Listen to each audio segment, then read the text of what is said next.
we get them, like you said, because they booty, and they going into captivity. You know what I'm saying? If they like something, right? And it's gonna be, especially the young ones, that's not gonna be having men already, so they're gonna be virgins. So they're gonna grow up in our home serving our wives and daughters, and then eventually they'll be concubines, man, and then we'll have children with them. You know what I'm saying? We're gonna have children with these other nations, man. And they're gonna be Israelites. Them babies gonna be Israelites. And unlike Esau, we're not putting our children into captivity. No. Esau put his kids in captivity. I did a lesson earlier this week, going into that, man, because Esau enslaved a lot of Edomites, man. It's a lot of chocolate covered Edomites running around here amongst our people because they Esau, such a demon, you know what I mean? The kids had to inherit the mother's condition. So if the mother was a slave, then that kid would be a fucking slave. And in reality, you destroying your own people. We ain't doing no shit like that. And them kids, the children that we have with the women of the other nations, man, they're gonna be under. It's just like, they're under the rulership of our wives, man. I'll just speak as a man. You know what I'm saying? Like your wife ain't like none of our Israelite wives are gonna look at them children from them concubines any different than the children that came from their own womb. They're gonna know that, hey, I'm an Israelite. You know what I'm saying? It don't even matter if that woman, if your mom's is a heathen, it don't matter. I'm an Israelite. She's going to die one day. You know what I'm saying? She's gonna have to go to captivity. So at the end of the day, they're gonna be raised as children of Israel, and they're gonna get, if they're sons, they're gonna get inheritance. They're gonna be kings, right? They're gonna enjoy. They're the Lord's people. Hey, Elder, remember when that's the book of Peter, right? When Apostle Peter said, like, you wives be obedient to your husband as Sarah was to Abraham, right? Yep. That's in the book of Peter, right? But check this out. Genesis chapter 16, verse 2, right? And Sarai said unto Abraham, behold, now the Lord Yahweh have restrained me from bearing. I pray thee go into my maid, right? Yeah. So is that going off? Or Sarah asking Abraham to go into? Yeah. Right. No. To back you up, if I can, I had the precept pulled for you earlier. Genesis 3:16. It says, unto the woman, he said, I will greatly multiply thy sorrow and thy conception. And in sorrow, thou shalt bring forth children, and thy desire shall be to thy husband, and he shall rule over thee. Hey, look at it in the NLT. Read it in the NLT. Change this. NLT. No. Go to tools. Let's go to tools. Yeah, you can just go to tools next time. You know what I'm saying? Just go to tools and then go to Bible versions. Yeah. NLT, it says, then he said to the woman, I will sharpen the pain of your pregnancy, and in pain you will give birth, and you will desire to control your husband, but he will rule over you. That's right. So these women, they all have a natural desire to control you. And that's why in this society, women control men. How they control men? Well, they get impressionable upon them. Well, there's a great I think it was a Rubel when he was talking about men. I mean, he's talking about the king, the woman, and wine. And then he said the truth. He spoke about the truth and how, like, the woman, she was slapping the king in the face, slapping that shit. Like, if a man did that, he would have took his head off. She was putting his crown on her head. That's the kind of stuff that she was doing. She was sitting in his throne like it was all good. And that's really a disgrace. You know what I'm saying? So, and that's just a woman's innate ability. In her mind, she might try to convey it. Oh, I was just playing. Nah, you trying to control him. You'll try to be the control behind the throne. It ain't happening that way, right? It says, and you will desire to control your husband, but what? He will rule over you. And then Esau put women over men in this society. Yeah, right. Which that was the scripture, right? That was also a curse, right? A woman should rule over you. Yeah. Well, you read Isaiah chapter 3. It says, "Oh my people, they which lead thee cause thee to err." It says, "Women, children are their oppressors, and women rule over them." Showing you that a lot of people start with the men of Israel, and like it says, there was no queens in Israel. By the way, it wasn't. Well, we had one, but she wasn't supposed to be queen. I think her son was young or something like that, and she made herself the queen. But yeah, we don't have queens. We have princesses, right? Because the queen, that's basically she's like the equivalent of a king, and that's what's going to happen. Women ain't equal bullshit. Yeah, women are the servant, but you can get blinded by the servant, and it's happened to our forefathers millennium. Like when we talk about when you go to Genesis chapter, was it? I always get it mixed up. I believe it wasn't Genesis 10, but it's like right before the flood happened. Well, shit. No, I forget what precept is. It says that we saw the sons of power saw the daughters of men that they were men's, right. So it wasn't so much that they was popping them. It was that once they start fucking with him, the woman started bringing him idols and all that other shit to him, and he accepted it. Right. Even one of our the prophets, our forefathers, when I always get them mixed up. I always either Zephaniah or Zechariah, but it was one. Oh, it might have been Ezra. I think it was Ezra. He had pulled the hair out of Jake's face because what they were doing was they were going into these women of other nations, but they weren't schooling the children on their Israelite culture. That's the spirit. We read that before. They was letting Jake children be influenced by their mothers, so they weren't fearing Yahweh Shem Yahushai. They probably was idol worshiping. They were speaking the language of their mother, right? So they were neglecting, and so what he told them, hey, lead them where they at. They still Israelites. The kids are still Israelites, but still like it was like separate yourself from them because what happened is the women are corrupting you.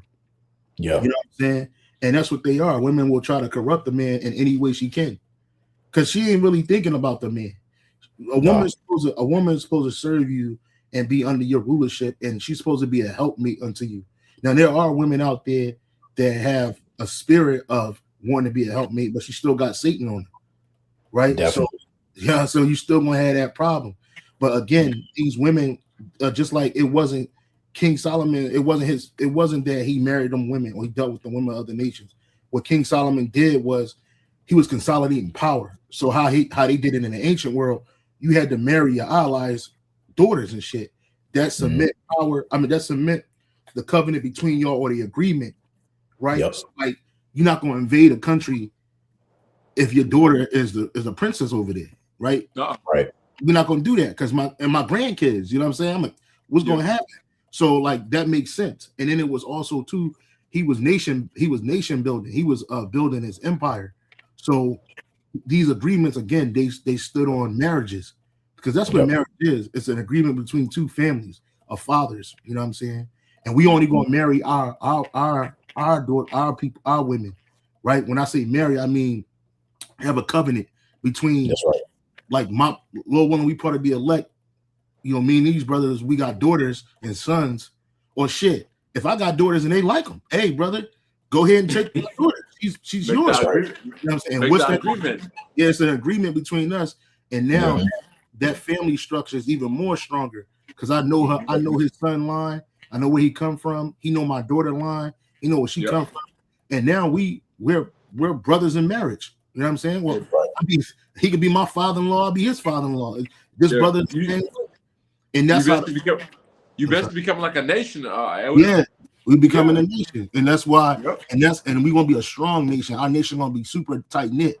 But we ain't gonna have that same agreement with the women of the other nations.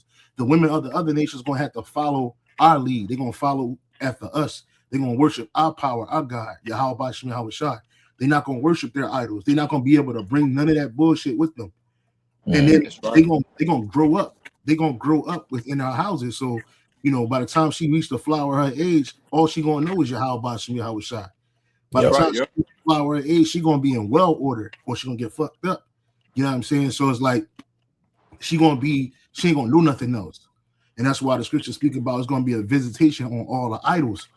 I don't know if you got that because I know we're talking about there's various topics too. So but there's I had mentioned it like once the kingdom established, the gods of this, you know, whatever women we get, you know, we pick out in those days, like their gods they're not gonna be existence here no more. They're gonna be fucking destroyed. Yeah, I think it's in Wisdom of Solomon. It says there's going to be a Wisdom of Solomon 14. It says upon the idols, there's going to be a visitation. Yeah, that's right. Yeah, that's the one. Yeah. Yeah, and we ain't knocking on no door. We going to tear them motherfucking idols. The leans, man. You know what I'm saying? Because why? Because in the eyes of the creature, which is the Israelite man, ultimately Israelite people, it became a stumbling block in the eyes of the unwise, right? Yep. That they were getting these temporary gifts and glory from these idols, when in reality it was still coming from Yahweh Shem Yahushua, but you were giving his glory to another. And so our kingdom is going to be stuck. It's just like this kingdom. You can't worship Yahweh Shem Yahushua openly in this kingdom. He's not accepted. Like I think I was listening to a video yesterday. One of the bros was speaking about I think it might have been a brother, might have been an apostle or bishop elders. I watched so many videos, so sometimes they run together. But anyway, in the video he said that I think it was Elder Bishop Ayathun said that in this kingdom they don't recognize Yahweh Shai as a power. So they don't recognize Yahweh or Yahweh Shai as a power. So when you go get 501c3 charter, you can't say that you worshiping Yahweh Shem Yahweh Shai. You got to say Jesus Christ or Allah or Buddha, something like that. And then they'll recognize your 501c3 charter. But if you say you worship Yahweh Shem Yahweh Shai, they're not going to recognize it. You're not going to get no tax, nothing, right? Because they don't recognize our power. So in our kingdom, we're not going to recognize you nation's power. You got it. Yeah. No, you good. But we get another point. I want to go to the book of Ruth just to make a quick point, because he mentioned something about the child. Well, when you go to Ruth, the 4th chapter, I believe, and we're talking about the kinsman redeemer. Remember, Ruth, she was a Moabitess. All right. And during that time, when you read the actual full book, there was a famine, all right, in Bethlehem, Judah. That's the reason why they went to the country of Moab. Right? And the sons who passed away, they took on the daughters of Moab. All right. That proves the fact that Ruth was a Moabitess, because you also have a doctrine out there that talks about that she was an Israelite. No, she was a Moabite. She was an actual heathen. But the point of the matter is this right here. I think it's Ruth chapter 4. And let me just get straight to the point. Let me type it in. Right. Ruth 4 and 13. So Boaz took Ruth, and she was his wife. All right. Now, when it says wife, meaning really she was a concubine, a lesser wife. All right. Because they would have understood the law. And this is where the context comes in, because like the elders always teach us, in order to know the mystery, you got to know the history. You have to know the history of what our forefathers did within that covenant. All right. And how they did things based upon ancient marriages and stuff like that. So it goes on to say, and when he went in unto her, Yahweh gave her conception, and she bare a son. And the women said unto Naomi, blessed be Yahweh, which have not left thee this day without a kinsman, that his name may be famous in Israel. And he shall be unto thee a restorer of thy life, and a nourisher of thine old age, for thy daughter-in-law, which loveth thee, which is better to thee than 7 sons have borne him. Now, when you drop down, it tells you, and Naomi took the child and laid it in her bosom and became nurse unto it. Why didn't the child go back to Ruth? I think wasn't Naomi was Naomi. I don't think Naomi was a Jake either, right? Was she a Jake? She was a Jake. When you read Ruth, the first chapter. Oh, Naomi was a grandmother, wasn't it? She was a grandmother. Yeah, she was a grandmother. Yeah, she was a grandmother. Well, that baby is an Israelite. You know what I'm saying? That baby is that baby is Jake. Yeah, but that's it. You got an elder. She was I had to look it up. It says Naomi, my delight, wife of Elimelech, mother of Mahalon, Shilian, and the mother-in-law of Ruth and Opara. Yep. Opaha, yeah. I got this from ChatGPT. Real quick, I asked the question, could ChatGPT help me understand or the difference between an Israelite woman, wife, and a concubine? Right. So it says right here, I said, can you give me an understanding between an Israelite? It should have been wife. It said white, and a concubine. What's the difference? In the Hebrew Bible, ancient Israelite context, the distinction between a wife and a concubine was primarily legal, social, and economic, not necessarily moral. It says a wife, a full wife, lawful wife, a wife held the highest legal and social status within a household. Key characteristics: a formal marriage covenant. We were talking about that agreement between the families. Usually involved a bride price, a mohar, and a family agreement, which we talked about that. Yep. Had full legal rights and protections. Her children were primary heirs. Held recognized authority within the household, like Sarah over Hagar, right? Even though Sarah asked Abraham to go into Hagar was still her servant, but she was vaunting herself and boasting herself against her. So you know how women be, and so Sarah whooping her ass, and she tried to run away, and then the angel told her, "No, go back, go back and serve your mistress." You know what I'm saying? And everything's gonna be all right, basically. And then eventually, and then the angel gave her some good prophecy and words to her. Your son gonna be good. He gonna grow up. He gonna have 12 sons and blah blah blah blah. That. But the point of the matter is that Hagar didn't have preeminent role in it, and there was a word that Paul uses. Oh, she was the bond woman, and our mother Sarah was the free woman. And there wasn't so much that the distinction, even though Ishmael was the older son, right? And in our culture, in Israelite culture, the eldest son, get the greater blessing. But it wasn't, that blessing wasn't for Ishmael. He got blessed, but he didn't get the blessing that Isaac got. Isaac received the preeminent blessing because that's what Yahweh Shai wanted. We had some of our forefathers came from bond women, right? You look at the 12 tribes. Not every 12 tribe came from Leah and Rachel. I think, you know what I'm saying? Leah had a daughter plus like 4 sons, something like that. Rachel had 2 sons. I believe 2 sons, Benjamin and I want to say Benjamin and Joseph. I think she had Joseph, or she might have just had 1. But anyway, I get mixed up. It's a lot of history, but the point of the matter is that they were all them men were still Israelites, and it was only one Israelite woman amongst them, and that was Dinah. And ain't no tribe of Dinah, so we could deal with these one nations. And like I'm reading, her children were primary heirs, held recognized authority within the household. A wife was considered part of the core family structure. Marriage created binding obligations for inheritance, provisions, lineage, social legitimacy. Example: Sarah, Abraham's primary wife; Rebecca, Isaac's wife. Right now, he had 4 wives. He had 2, what you would call primary wives, because Leah and Rachel were sisters. I'm sorry, I'm going off. We're talking about Rebecca. Isaac had Rebecca. That was his primary wife, right?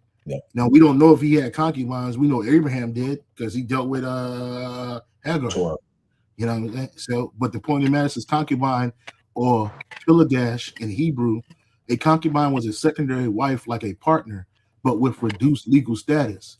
Key characteristics: recognized union, but not a full covenant marriage. So brothers recognize that, hey, that's that man's wife. It don't matter if she's a concubine or not. Ain't nobody going in on her. That's right. That's what happened to one of our forefathers. Was that King David? No, it happened to Jacob, but it was his son Reuben. Reuben, that's right. He laid with his concubine on his couch. Yeah. He just went off. And he was the firstborn. You know what I'm saying? So he didn't even get that firstborn blessing because of that. You know what I'm saying? But that was his father's. He shouldn't have went up in her. So it says a concubine was a secondary wife like a partner, but with reduced legal status.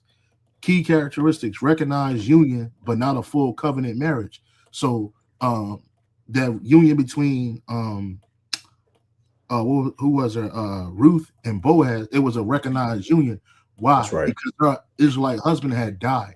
And her mother-in-law, Naomi, told her to go back amongst her people, but she didn't want to go back with them. She wanted to stay with Naomi.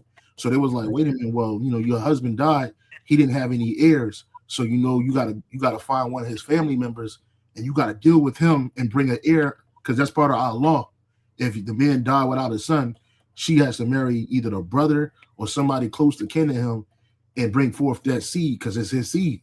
So what happened was the first guy from the family, he didn't want to do it. He threw the shoe at her. And then Boaz, he being an upstanding man, he was like, I'll do it, man. After some convincing and talking to the elders, like, I'll do it.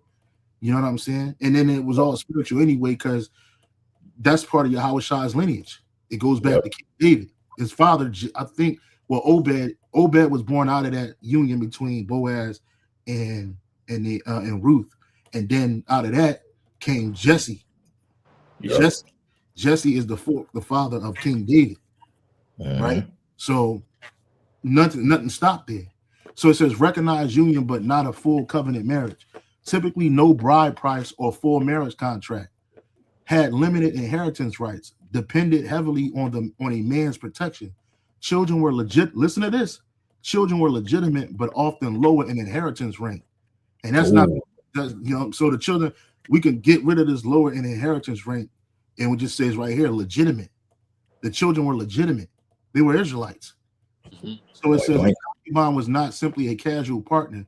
He was socially acknowledged, but her status was closer to a dependent partner, a secondary household woman, a wife of a lesser rank. That's all it is, right? She's still respected, though. You deal with her accordingly. You know what I'm saying? You ain't whoring her out. You ain't pimping her out. You know what I'm saying? You ain't brothers come over, you ain't like, yo, go ahead, go on my contract. No, nobody's gonna touch that one. That's your wife. That's one of your wives. You know what I'm saying? Like we gonna respect that, right? Yep. But she was dependent on the man, whereas she held no bride price with her. She didn't have any inheritance brought with her, as like with the Israelite woman. Like, you know what I'm saying? So it's like that's the same thing happened with Ruth. You know what I'm saying? She didn't have she held a secondary householdship as a woman, a wife of a lesser rank. Important, concubinage was a structured institution in the ancient Near East, not equivalent to modern ideas of mistresses or girlfriends, right? Yep. It says legal status, a wife had the highest, and the concubine was secondary. A marriage contract, yes. With a concubine, you don't have no marriage contract because normally she was booty from a war or something. We took the people over and we just took her. We killed the family, all of that. You know what I'm saying? We took her ass. It's a certain way. I'm sorry, you got it, brother. No, that's what I was going to say. Back you up. That's in our law too. What's that? Deuteronomy 21, dealing with domestic relations. So when you will go into war against the other nation, you see a woman that's beautiful and you desire her to wife. That began that process, and then we had to let her, lament over her mother and father for a full monthly moon cycle. Right? You had to par her nails, shave her head. All right. And then only by then you can go into her to seal the deal. Yeah. And can I say something out here real quick? So IUIC pushes the law, right? So how come they push that law away? You study the laws, the statutes, the commandments, but there's a law on how to deal with other nations' women. If you take them out, once the war breaks out, there's women left over. There's a way to deal with them, but somehow they don't read about that law though. So I guess are we gonna stay here? That law is done away like the Christians do all the time. Oh, it's done away. Okay, it's done away. Is that what we're gonna say now? Yeah, or IUIC, they teach that you can't have multiple wives, right? So these guys talk about the law, the statutes, commandments, and in reality, they're just a westernized Israelite group. That's it. They're a westernized Christian Israelite group. That's all they are, and they got to push that because why? The modern woman don't like competition, so she don't want you to have more than one woman, right? But then the scriptures, our forefathers had more than one woman. I did a lesson on this. I did a recent lesson, but it says that can I get this real quick? I always bring this up. Go ahead. Yeah, you good. I always feel like people don't really catch it because I never hear nobody else bring it up. That's why I always assume that. But this is ancient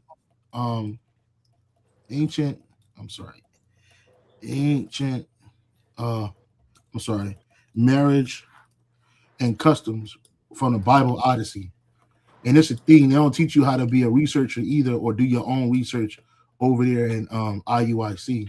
Zombies, they straight up zombies, man. So they don't. So this is wedding and this is from the BibleOdyssey.com.org actually. Wedding and marriage traditions in ancient Israel. Marriage in ancient Israel involved practices and assumptions different from those of most people living in Western society today. So let's skip down. It says right here, it says the relationship between husbands and wives was not equal in the ancient Near East, including Israel. Baal, one of the Hebrew words for husband, also meant lord or master. And men had life and death power over women in the case of adultery, which in ancient Israel involved a woman having sex outside of her marriage or a man having sex with another man's wife. Men, though, could have multiple wives and concubines and were allowed to go to prostitutes. Thus, monogamy was a one-way street in this culture. Boom. Right? And that lets you know that the only people walking down the street of monogamy is the woman. And that go for the Israelite woman and the concubine. Right? But these things were open to us, but like in the ancient Near East, it wasn't about a feel-good thing. Like I just want to bust and go crazy with fucking and shit. Nah. Sex is marriage, right? So that's the first thing. So you didn't just go around marrying a whole bunch of women and can't take care of them. Yeah. Right? That include concubines. You can't. How you gonna add concubine when you broke? How you going? And it ain't even just about being broke. It's just that you may not be mentally responsible yet. You may not be, you may not have the status yet. It took a while for a man to build himself up. You didn't just wake up one day and I was just rich. You know what I'm saying? And testimony. What's that, bro? It was a show back then, probably about 10 years ago. It was called Atlanta Wives. I think it was Hollywood Wives, not Hollywood, somewhere, but it was Housewives of Atlanta. No. It was something different because it was Edomite women that were on the show. And long story short, it was a scene where Edomite woman was talking to her friend, and the friend asked the Edomite woman, she said, "How can you allow for your husband to get on his private jet and to fly anywhere he wants to and pretty much stick his Johnson, and anything that's walking, whatever?" And she turned around and said to her friend, she turned around and said, "Look, that's none of my business at the end of the day. As long as I maintain or doing what I'm doing, I get to live like this. I'm taken care of. I get A, B, and C." And she said that. Now you can see, like, when the question was asked her, you can see, like, yeah, I got to put up with it. But the reality is, look at how I'm living. Yeah. So why would I mess that up? Because I'm worried about who he's doing at what time or whatever. As long as he don't bring nothing back with me or whatever, I'm straight. Basically what she was saying. Yeah, and then even in that is like, again, we leaning on the servant's opinion. Our opinion don't fucking matter. When you wealthy, you got options. When you broke, you ain't got options. We just talked about it. Literally just said it. If you broke, there's no way that you're gonna multiply wives and be cool. You fucked up out here, right? But if you got money, then now you got options. Right now, I can go wherever the fuck I want to and lay down with it, whoever I want to, and I can take care of whatever happens. You have a baby, no problem. And that nigga, Prince, what's his nigga, Prince Albert of Monaco. He's good for that, man. This nigga be laying around with bitches, raw dogging them, knocking them up, and having all these so-called illegitimate kids. But them kids is well off. One is like an actress. The other dude's a model. You know what I'm saying? He's in the Grand Prix racing. He a hat. Well, he not a hat. He's an Edomite, but he looked like a Jake, right? This dude, he was just busting off in these chicks, but he had the ability to take care of these kids, right? So, like, that's the thing. Like, those options open up to you when you have the ability to do it. Because, like I was going to say, marriage in the ancient Near East, it was more than just. It was never about love. It was an institution. It was an agreement between families and social hierarchy. That's what it was, and it was to expand the family. All you doing is expanding your family's line. That's why the Lord fruitful and multiply. You got it, brother. Like Elder Ariella and Elder Yeshua, they did a video on that, on the whole the multiple woman thing. Letting brothers know, like, man, this is not about just putting your thing in a woman feel good thing. No, this is about when you go into ancient custom, like the elders mentioning right now. It's business. It's about business. Yeah. Yeah. Yeah, I mean, We the pressure comes with that, but like it's it's about business, and it's not what people really think it is. Even if some of these women, the way they think is they're wrong on that, man. yeah, because Super wrong on it. they think that marriage is about love and that this man is supposed to just be only into me, and if Romantic, he's supposed to fuck, be man. romantic and shit. That's not what this is about, and that's the Edomite romanticized version of love. It's not or what marriage is. The scriptures, well, I have a Zana how to be compact dictionary Bible somewhere around here, but it says marriage is basically a relationship between a man and woman, cultivated. I'm sorry, marriage is an institution or a relationship between a man and a woman and the Most High, the Heavenly Father, Yahweh Shalom Shai, and is also constant. Constantly nourished. Yep. Yes, I think it said constantly. Basically, Nourished by yeah, sexual intercourse, something to that effect. Yeah. yeah, Because I got yeah, bro. So that's what marriage is. And in this world, they don't want to hear that. A woman in this world don't want to hear that. Look, we are already good. I'm laying with you. I'm taking care of you. She want to get that contract. She want to jump over that broom. She want a date about her. She want to be contractually connected to you, so that just in case anything happens, because she's always preparing to get the fuck out anyway, right? So she want to make sure that she has some legal rights over you. That's part of control, right? So it says right here, three major differences: legal status, a wife, the highest, a concubine is secondary. Marriage contract, yes. With a wife, with a concubine, often no. Bride price, yes. With a concubine, often no. Inheritance right, strong, and the concubine was limited, right? That's why when Ruth's husband died, her mother-in-law said, "You got to go back to your people." She ain't had nothing. She had no rights. She had no crib. She had no rights, no land, none of that.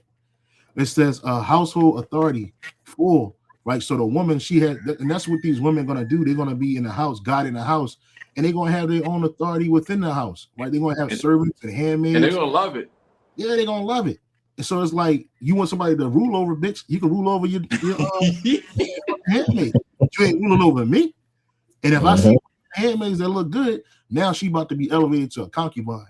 And she had limited inheritance, right? I mean, she had restricted rights in the household, certain things she couldn't do, right? Yep. But certain things that she's protected from too, right? I think there's I don't know if that was in that precept, but there's a precept where like it spoke about how the woman basically you keep her in, she's supposed to be in the house. Well, there's a story, I believe it might have been Judith, but anyway, in that story they told her she looked so good. It could have been Esther. One of them stories, but they basically told her that I think it was Esther. They kept her in away from the field hand work because they didn't want other men looking at her and trying to entice her and get on her because she was going to be probably the king.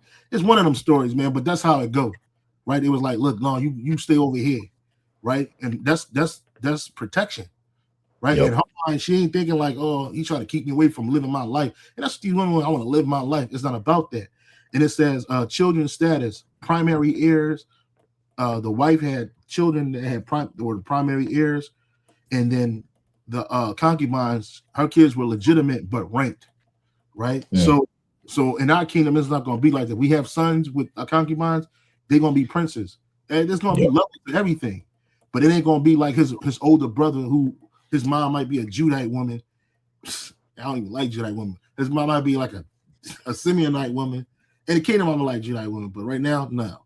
But his mom ain't gonna be like a Judite woman, and then he look at his brother. Oh, your mom's a heathen. Fuck out of here. You know what I mean? He ain't gonna do no shit like that, bro. We brothers. We connected by blood, man. That was Jephthah. That's what he had to go through before he became judge of Israel. Niggas is hating on it because his mom's was a concubine. You know how it make life hard for you. So it's why concubines existed. Concubinage often arose due to economic arrangements, war captives, servant relationships. We just talked about that. You see a servant in the house that look good, you gonna knock it down. Fuck, who gonna stop you? Nobody. Nobody gonna say shit. It ain't gonna be a show either. So it's a responsibility, like you said. It's a responsibility. It's not just about the perks. Because it feel good. I want to bust one off. Like no, like it's business, but it's good business. Right? It's good business. Yep. That's right. And it says infertility of a primary wife. And in our kingdom, none of our wives going to be infertile. They're going to be fertile myrtles. You know what I'm saying? Yeah. And even the concubines. Expansion of lineage. So now you try to expand your family. So you can't just do that with one woman or two women. You're going to need multiple women to do such a thing. It was tied to property, lineage, and survival structures, not modern romance concepts. You see? Ooh, cut. Not modern romance concepts. Children of concubines were generally legitimate, but inheritance priority could differ. Example, Ishmael, Hagar's son versus Isaac, Sarah's son. Conflict often centered on inheritance and covenantal lineage, not legitimacy. Cultural versus modern perspective. Modern Western marriage norms do not map cleanly onto ancient Israelite society. Ancient Israelite family law focused on lineage preservation, tribal inheritance, economic stability, household hierarchy, not modern romantic exclusivity. You see? So these are the things that you got to understand when you're dealing with. We're going back to the East. There's a precept when you brothers can get it. It says, search out the old ways and seek out the good paths. I think it's Jeremiah chapter 16, verse 6. I could be wrong, but I believe it's 16, verse 6. If it ain't 16, verse 6, then got to be Jeremiah 16 and 6. One of you brothers can read it. I'll pull it up real quick. Yeah, Jeremiah 6 and 16. Yeah, Jeremiah 6. You got it, brother. You can read it. It says, thus saith Yahweh, stand ye in the ways and see, and ask for the old paths, where is the good way, and walk therein, and ye shall find rest for your souls. Right. But they said we will not walk therein. Jake didn't want to. They didn't want to take heed to the word. They didn't want to take heed to the laws. They didn't want to take heed to Yahweh Shai, bro. And then what happened? They got destroyed in their pride. Right. But the good way is following what the Lord have established, because everything that the Lord established for us is good. That's right. Me and a brother Kahan, through the Spirit of Yahweh Shai, we did a lesson a couple days ago, I believe, and we came across this right here.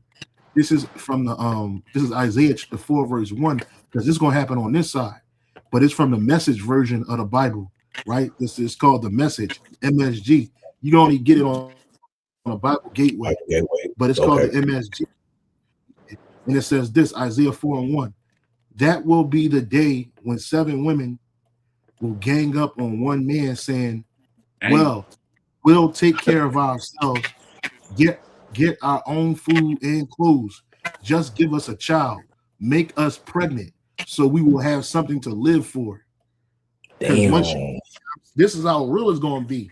And remember, the precept says that a woman shall be saved in childbearing if she continue in the faith. You know what I'm saying? That's it. Yeah, 1 Timothy 2 and 15. Yeah, the brother. Can I say something real quick?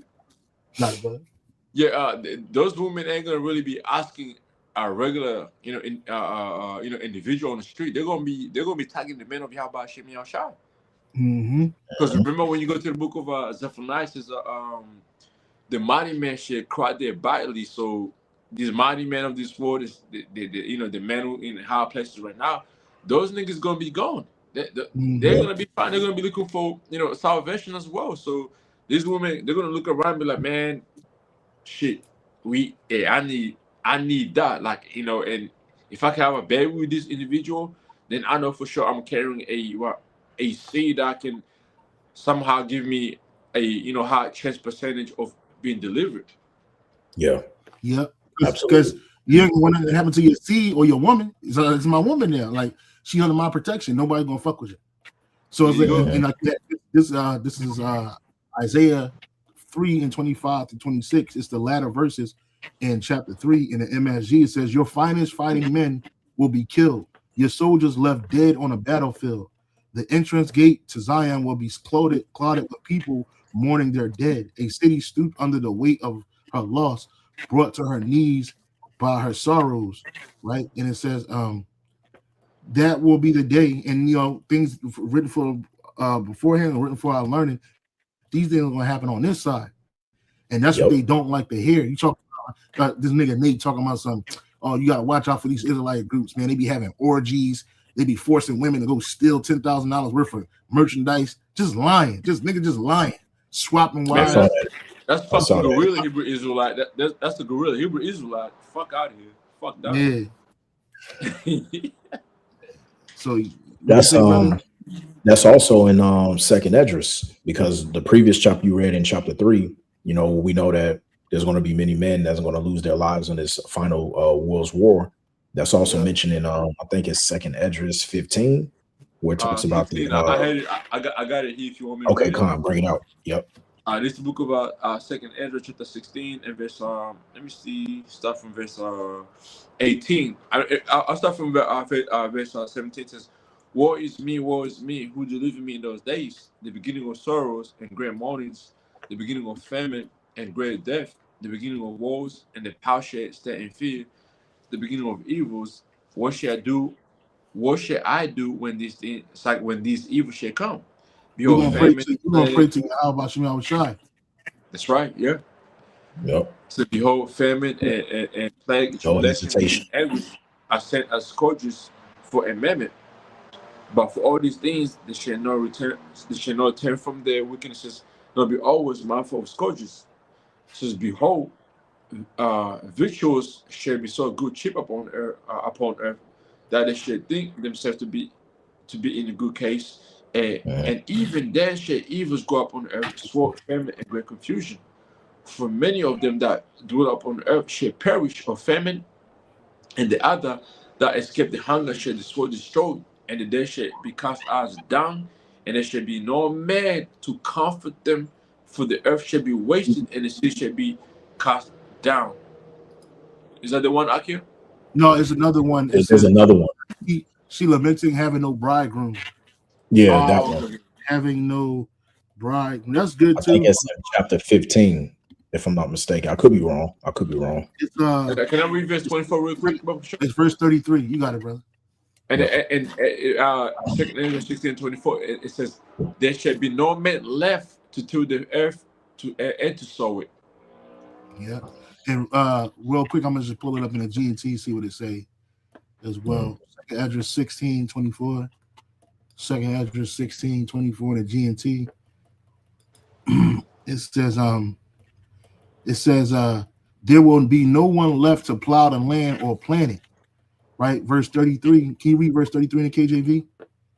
Yeah, it says the virgins shall mourn, having no bridegrooms, the women shall mourn, having no husbands, their daughters shall mourn, having no helpers. Yeah. So and that's what's There gonna is. happen. Oh, read verse 34. It says, in wars shall their bridegrooms be destroyed, and their husbands shall perish of famine. There it is. So these women gonna be desolate out here, right? In the NLT it says young women. I mean the GNT says young women will be in mourning because there is no one to marry them. Wives will be in mourning because they have lost their husbands. Daughters will be in mourning because there is no one to help them. All the young men will be killed in the war, and all the married men will die in the famine. So niggas gonna be dying out here. Grown ass men gonna be getting That's right. gonna be tired from famine. He probably done robbed a couple of houses, pulled, gathered a bunch of goods for his woman and his kids, and then he ended up dying from starvation. And then now what? Now she's done. She was married. She had a husband. Now she's sick, and it's gonna be men, women, and children saved, but brothers ain't gonna be walking around playing stepdaddy. You know what I'm saying? We not. You know what I'm saying? We too busy, right? Doing the Lord's work. You know what I'm saying? And then when these women see, because they're gonna be alone, and that day ain't gonna be no more independent women, right? So when it goes down to it, they are gonna gang up. They are gonna gang up. Before I even heard about this version of the Bible, and in this particular verse, I used to say things like, "Man, these women gonna click up. That's a gang. Women click up, and they're gonna click up for protection purposes, and they're gonna click up because they got skill purposes." And then when they see when they run into a man of the Lord, they're gonna be like, "Look, marry us all, be with us all. Fuck it, we all gonna be your wives. We won't grow with you, right?" They see the Lord. They see the power that you have, right? Brothers gonna be healing. Brothers gonna be defending. Brothers gonna be fighting. Brothers gonna be doing a lot of miracles that Yahweh Shai did, and then some. So these women gonna see that shit. And they're opportunistic. All women are opportunistic. Whenever they find opportunity, they gonna go to it. And they don't like to suffer. Women can't stand suffering. That's why women. And then you see, like, going back into the, when I was in the world, right?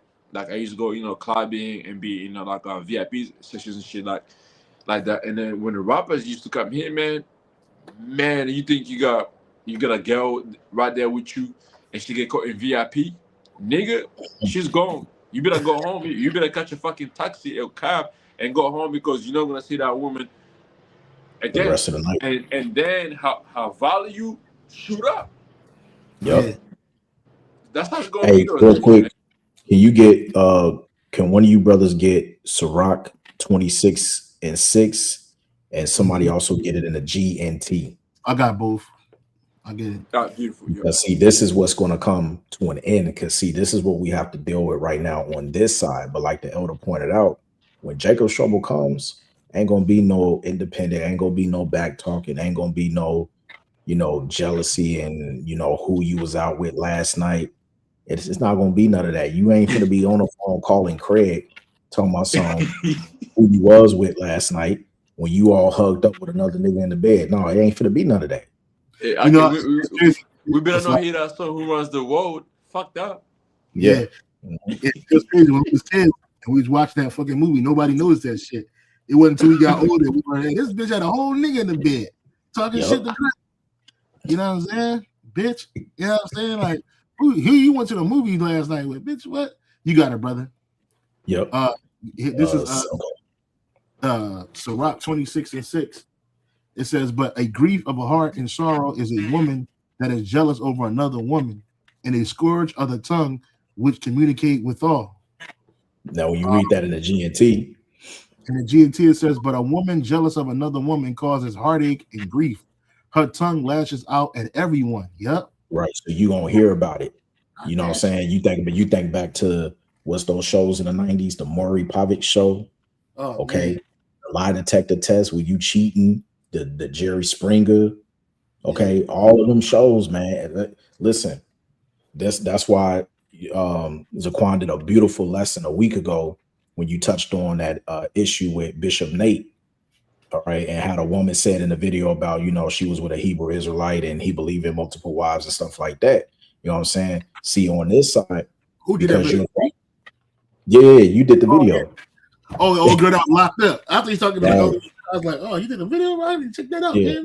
And basically, long story short, see, when you look up the word Occidental, right? The word Occidental literally means the ways of the West. Okay, so you got a lot of Occidental Israelites, meaning they're in this truth, but with a Western mind state, and that's the majority of our women. Oh, that's they're a Occidental, right? Go ahead. Yep, you got it. Well, it's a French word, so it just I look for the definition, but it's a French word that means Western. That's all. Occidental. There you go. It's a French word. Yeah. Right. So basically, as the elder read that precept in the GNT, we experienced that today. This is why the beloved elder Apostle Gabar always says, don't worry about, the women on this side, because you ain't gonna be able to keep them off you when that time comes, man. See, right now, we in the stage of, look, though it may be lawful, it's not expedient, I mean, it's not profitable right now. You see what I'm saying? And this is where you have to, suffer and endure patiently, knowing that we can't be true heterosexual men on this side. We can't voice up. We can't, really serve Yahweh Shem Shah the way we're supposed to on this side. So it may seem like the wall is stacked against us, but like me and a brother was discussing earlier, look how you can see the spirit of Yahweh Shem Shah moving, because out here in Australia, these heathens is getting their ass kicked. I'm talking about Elon got fucked up the other day. Black eye, scratching nose. You know what I'm saying? Esau out here homeless. Mm-hmm. That's Deuteronomy 32:7. The curses is now starting to turn. Yeah. You see what I'm saying? Here it is. I just bought a whole new Donna set and everything. I'm sitting up here tripping like, hold on, man. Where's my chastisement? I'm looking at the other heathen nations around me like they getting fucked up, but am I in good standards? Like everything is just copacetic around me. That's the spirit of Yahweh Shem Shah working in my favor. Yeah, we're seeing. Yeah, the Lord way when a man way pleases the Most High, he make it even enemy be at peace with him. When it is. these nations, it's about the time. And right now, it's time to lock in. That's right. That term in the world, lock in. We're locked in, bro. Right? We really ain't got no time. Even if I wanted to have time to like spend with my woman like that, I ain't really got it. Because I'm working, doing the work, and every so often I might go out and do a little job here and there. But I'm focused on the truth. I'm doing videos. You know how many times my woman hang up on me? She called me in the middle of me doing a lesson. I'm like, yo, I'm doing a lesson. And she hang up, oh, I'm sorry, yo. She want to talk about nothing. But the point of the matter is that we locked in right now. So all that shit in the world, it really don't matter. It's gonna come. And even niggas with money tell you that. Hey, worry about locking in, man. Women gonna come, and they will. Women smell two things from a 20-yard distance, man. A 20-mile distance: money and power. Any man with power or money, she can smell it. Like the nigga from off of Paid in Full. I can smell a nigga with money. He be like, I'm broke, baby. You know what I'm saying? I ain't got no money. You know what I'm saying? So it's like that's the type of time like it is. Like, and right now, though, the woman that we supposed to be worried ourselves with is wisdom, right? Yeah. And we supposed to be wrapped up in her, right? It's not. I'm gonna bring this out real quick. The elder from North Carolina, Elder Hawaii, posted. He posted Matthew chapter 6 verse 33. But seek ye first the kingdom of the Most High and His righteousness, and all these things shall be added unto you. So you think Yahweh Shema Shai don't know what you want? And the reason why Jake want a bunch of women and all the other things that come with it is because really is a part of escapism, right? You live in scarcity, you're living in survival mode, right? You living without, you're destitute of certain things in life, and you want these things. The flesh want these things. But I can tell you from my own personal experience, bro, you can fuck all week. It's draining. It's not something that's going, like, it don't add to you. Really, you taking away your life force and giving it to a woman. Yeah, and that should take away your fucking strength, man. Yeah, take away your strength, bro. You're not fully focused no more. Like, it's like, what the fuck is going on here? Yeah, and then you think like, oh, I'm in heaven now. I got my women. We good now here, man. We ain't need to leave here. We gonna find a better house than this. Like, no, brother. Like, you if you think it like that. You know what I mean? And then like even when Isaiah 4:1 happens, right? Look at these women. These women, they're gonna be they're gonna be humble. They're not gonna be prideful, right? They're gonna be in a humility state that is so low that you're gonna be like, damn, I ain't never witnessed something like this before. And then you start seeing the power of Yahweh Shema Shai fall upon you and on you and around you, and seeing your mind, how you thinking, why you so poised, why you so sure, right? All this faith that you had is gonna rub off on her, and Lord willing, if she part of the elect, she gonna be saved. So these women are willing to be saved, and it ain't just gonna be no 40-year-old woman who done got smashed and dashed. It's gonna be young girls, brother. You're gonna be 12, 13, 14-year-old girls rolling with you, man. You know what I'm saying? It ain't gonna be get real quick. Psalms 37:4. That's another one to add to your point. Yeah, Psalms what? Psalms 37:4. Okay. Because Elder, you gotta realize, like, these are old women, right, in this society. Like, most of them, they're gonna take them out to the beast. The ones who are gonna have the strength and to speak up and against the government is the young ones, because they're keeping up with what's going on with the exposure of Esau, his whole system. They're the ones keeping up. The scriptures is the old bottle. You can't turn the old bottle. That goes for men and women, man. You can't turn an old woman and be like, oh, hey, the mark of the beast is the mark of you. She's gonna look at you like, nigga, what the fuck you talking about? But the young ones, they actually got that type of little bit of understanding that Esau is controlling, is controlling the whole world. He's trying to do this, and he's trying to cheat people. They come into the understanding. But a 40, 50 years old woman, they're gone through. Forget about it. The scripture says you can't put new wine into old bottles. Now, that's not saying that it's not older women that believe, because you do got elect women out there. You got elect women out there that's gonna be up there in age, and they're gonna be brothers' wives. Yeah, right. Be good. She may not need to get laid on, right? She waiting for the new body. So she might open her doors and help brothers. She might open her doors and feed you. She might say, "Look, brother, I believe. I've always believed." And the Lord put the spirit on me and said that this was going to happen, and look, it actually happened. Call all your I was shot, and she ain't gonna have no husband. Like, I ain't got no husband. My husband died years ago. Like, all right, sister. Well, hey, man, you with me now?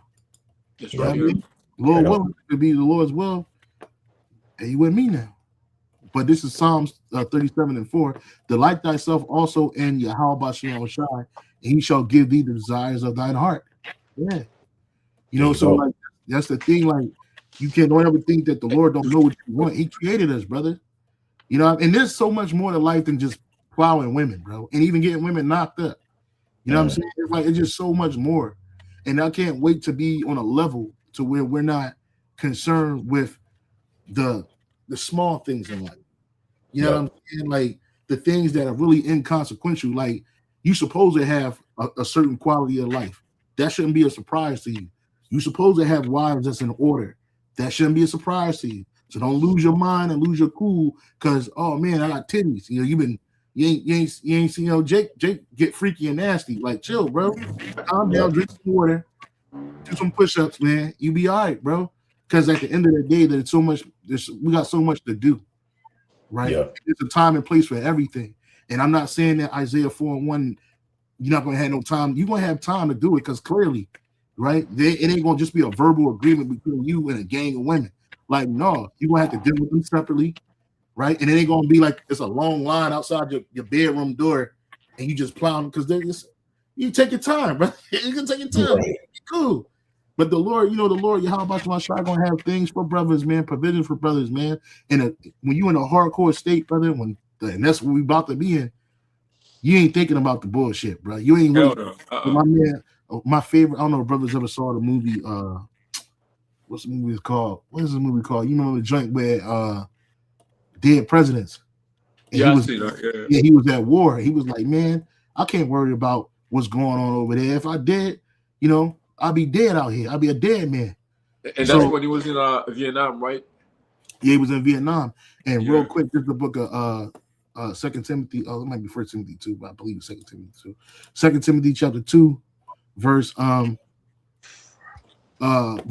No man that warreth entangleth himself with the affairs of this life, that he may please him who have chosen him to be a soldier.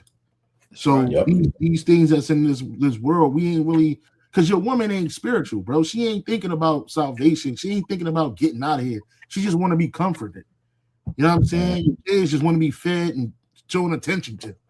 You know what I'm saying? You the only one in the house thinking about salvation and out of here, the kingdom of heaven, and trying to please Yahweh Shai. The future. Right? We thinking about the future.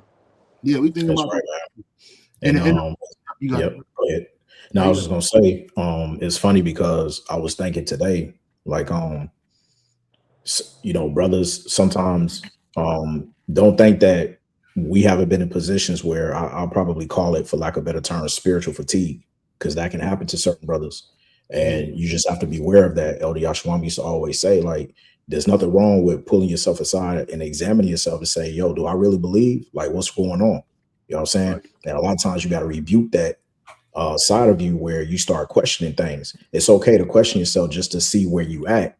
You know what I'm saying? Like Elder Apostle Gabar always said, you are your own worst enemy. It starts with you. All right. And with us being in this flesh, it don't make it no better, man. This shit is a fight. All right. I mean, it even says in Esdras, like, this is Israel's portion. We got to go through this. We got to enter into the straight gate, man. That's right. This ain't a cakewalk. You know what I'm saying? You got it. Slocky. This is the book of Psalms 26:2. Examine me, O Yahweh, Ba'ashem Yahweh Shai, and prove me. Try my reins and my heart. 2 Corinthians 13:5. Examine yourselves whether ye be in the faith. Prove your own selves. Know ye not your own selves how that Yahweh Shai Mashiach is in you, except ye be reprobates. But we ain't reprobates. Paul says, right. I trust that ye shall know that we are not reprobates. Because, like I said, going back to that point, yes, you can, you know, spiritual fatigue. Where's your spiritual reset? El Yashawamba and Elder Ariala, they say all the time, you have to do whatever it is you have to do by any means necessary for yourself. Work out your own salvation with fear and trembling. That's Go right. back to the basics. Elder Malcolm, he is always saying this constantly. Go back to the basics. Sometimes all you need is the basics. That milk, just you getting that foundation, that milk, that sustains you. You know what I'm saying? Knowing, going back, what's that? Proverbs 18:10. The name of the Lord is a strong tower. Mhm. You see what I'm saying? Mhm. That's your rock. That's your fortress. That's your salvation. This is what you're dependent upon. So when you get that spiritual fatigue, you're supposed to be tapping in. You know what I'm saying? You tap into the wise counsel through the spirit and power of Yahweh Bashem Yahushua. This is where the tap in is at. All of us is going through it. You see what I'm saying? But that don't make whatever lot that Yahweh Bashem Yahushua has planned for you. That don't mean that, you doing it harder than the next brother. No, man. You just know that you ain't the only one out there alone, brother. That's right. Yeah. That's right. You see what I'm saying? Yeah, Go ahead, I was going to say that there's a precept from Elder Hawad, 1 Timothy 6:12. Fight the good fight of faith, lay hold on eternal life, whereunto thou art also called. It has professed. Slaki.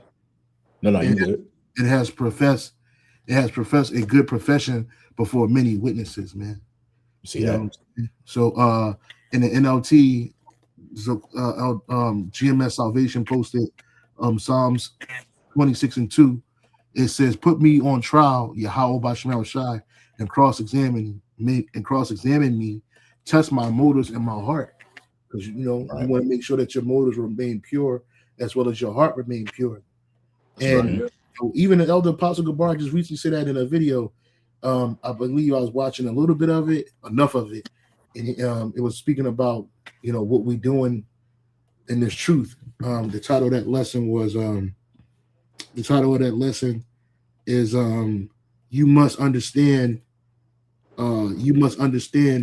what you have been called to. Message to the brotherhood, right? Yep. And it's from Apostle Gabar. You got to remember what you're a part of, man. You know what I'm saying? We really don't be entangled into this world like that. You get in, you get out. You know what I'm saying? And there's also a balance. Your brother was speaking about spiritual fatigue. I remember years ago, several apostles, as well as other elders and brothers, was making videos about balance. Finding hobbies, things to do. You know what I'm saying? Like, yeah, you consume with the truth, but you can burn out too if you're doing too much. Yep. So you got to take time to breathe, go take a walk, get into exercise and some things that I should do. Brothers is into the jujitsu.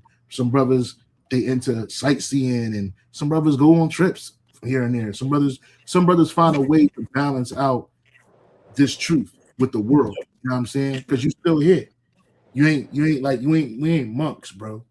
Right? We ain't You must, yeah. You know what I'm saying? We spiritual men. And Can I get a quick preset about the show?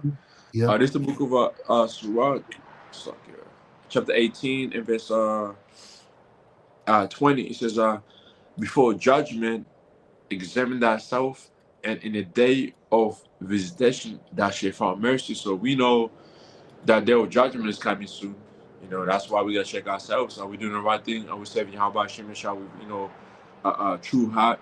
Like, are we doing this thing to please Yahweh Hashem Yahshua, or are we doing this thing to please ourselves? Go ahead.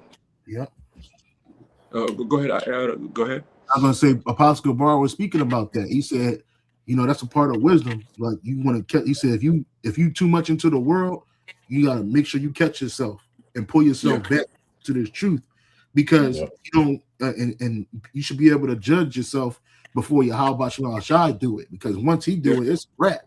You know what I'm saying? And you don't want that.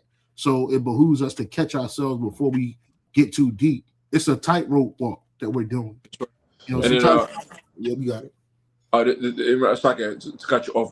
Even the scripture says, if you're a spiritual man, there's no man here that can judge you. But basically, if you're spiritual, you judge all things. So if you have that spirit mindset, that spirit mindset to judge all things, you should be able to judge yourself. If you part of the, not saying like if you can do that, you're probably elected. But I'm saying, like, if you have the understanding and the knowledge of the Bible, you should be able to put yourself aside and be like, you know what?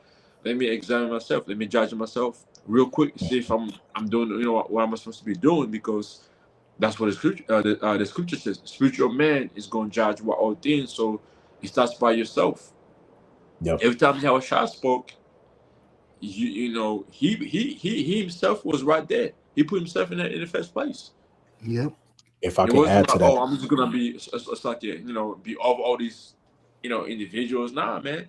It's, you know, we put ourselves first, and you know, the pastor said the same thing. Like, you know, when they do lessons, you know, we speaking to ourselves first. yep. You know, that's my point, Sanky.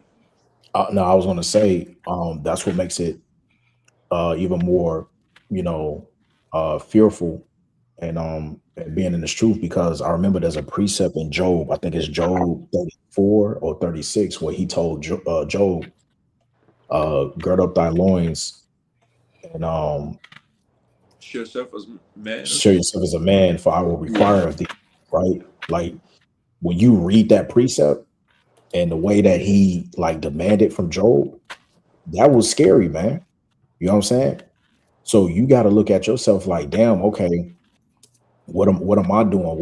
What can I do to really make sure that I'm on the right path to make sure I'm doing? And I'm not saying that to tell any brother, don't go overboard and bug yourself out overthinking. You know what I'm saying?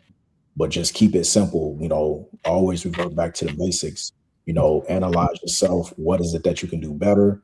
What is it that you may have that's a weakness, a flaw, or whatever that you need to really nip in the bud and try to find some sort of mediocre so that that's not going to hinder you in your process of enduring unto salvation.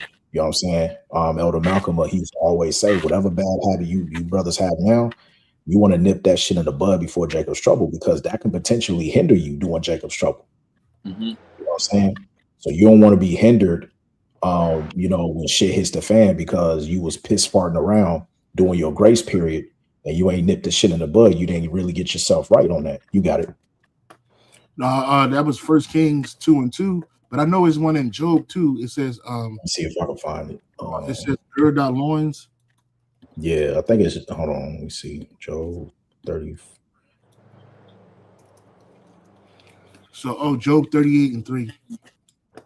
Okay, that's what it was. 38. Job 38:3. It's like sometimes it kind of get a little 38:3. It says, Yep, that's the one. Yeah, so this is Job chapter 38, verse 3. Gird up now thy loins like a man, for I will demand of thee and answer thou me. See that? In the AMP, Whew. it says, brace yourself like a man, because I have some questions for you and you must answer them. In the AMP now, gird up your loins like a man, and I will ask you, and I will ask you, and you instruct me. Right. Oh, And then this is because sometimes I get that mixed up too. You know, we say show thyself a man, and that was King David speaking to Solomon on right before he died. This is King David speaking to King Solomon, 1 Kings 2:1 and 2. Now the days of David drew nigh that he should die, and he charged Solomon and his son, saying, I go the way of all the earth. Be thou strong, therefore, and show thyself a man. Right? You know, you ain't supposed to be weak in that mindset. It says, take, and the NLT says, I'm going where everyone on earth must someday go, which is back to the spirit world. Take courage and be a man, right? And the AMP says, I'm going the way of all the earth as dust to dust. Be strong and prove yourself a man, right? And that's what the Lord is dealing with men, right? He's dealing with order, right? He's not. I'm sorry, you got it. Remember what the angel said to Edris? Let go of the mortal thoughts. Yeah, says, let me see if I can find it. Mortal, right? Because that's the time we in. Like, to back up Zaquan, like you said, you know, you really ain't got time to be, you know, dealing with your woman. Not saying that you fully neglected her, but you got to keep it in this proper perspective. You got to understand the times that we're in. You know what I'm saying? Apostle Paul made that. He said, look, we in these days where it be as though you have no wives. Yeah, I think a brother posted about that priest on the comment board. Let me see if I can find it out. You go ahead, Elder. I'll see if God, the right precept. is this Sirach 14 and 14? Let go from the mortal thoughts, cast away the burdens of man, put off now the weak nature.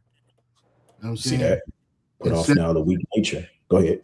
it says, and set aside the thoughts that are most heavy unto thee, and haste Mhm. to flee from these times. You know what I'm saying?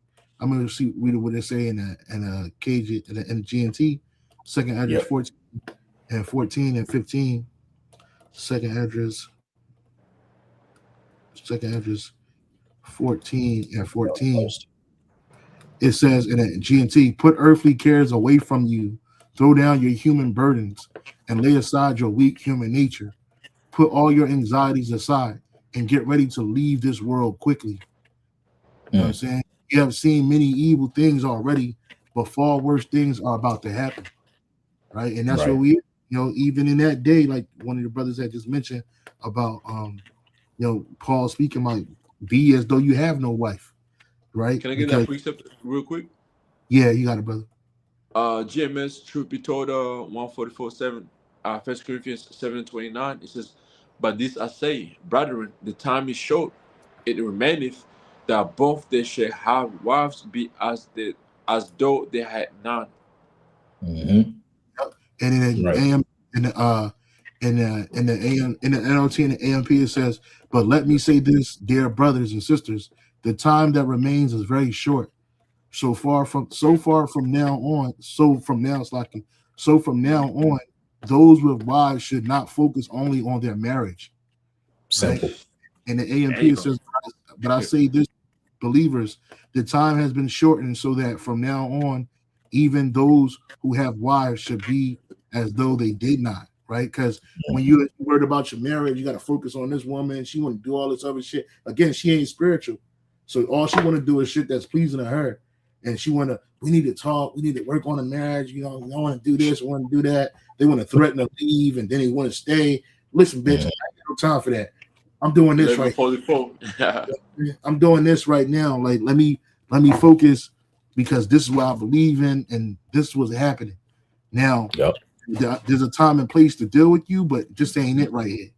You know what I'm Yep. saying? And that's it. Focus on the things that are at hand. Because Hmm. remember, none of that stuff is going, none of these earthly things that you worried about, you have anxiety about, none of that shit is going to save you in a time of trouble. None of That's that right. is Yeah. for you for the time of trouble.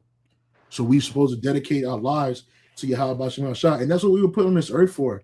We were put on this earth to serve Yahweh Shem Shah. Now, how we serving them and in what capacity, the Lord set that up. And then certain things that's in our life, we have it because the Lord set that up. It's just a part of our story. It's not the crux of our story, right? You got wives, you got children, you got family members and shit, but your focus, the reason why you were created was to do the work. Howard Shai said, if you don't hate your father, your mother, or your sister, your brother, your woman, your wife, or your children, you can't serve me. That's right. Right? Right. Yahweh Shai takes precedence in everything, right? Over the other stuff. Now we are responsible for those people and those things that we have, and we ought to duly take note of those things. But this is our primary job. Yahweh Shai had brothers and sisters. He had a father and a mother, physical father and a mother, which is Joseph and Mary. And he had Very. brothers. Yeah. He had a whole bunch of brothers and sisters. But he wasn't like, yo, man, only two of his brothers was in the truth. And that was Yep. James and Jude. I believe James and Jude. Yep. I believe it was James and Jude. And then So, remember how I checked their mother. yeah. When they were seeking for him, he said, "Man, I'm here from my father's business," and this is when he was 12 years old when he Yep. first was coming up. He checked them right there, and that's from there. One of the things I pick up from there is Second Ezra chapter 16 verse 40. Like Yahushua became a pilgrim from that age, man.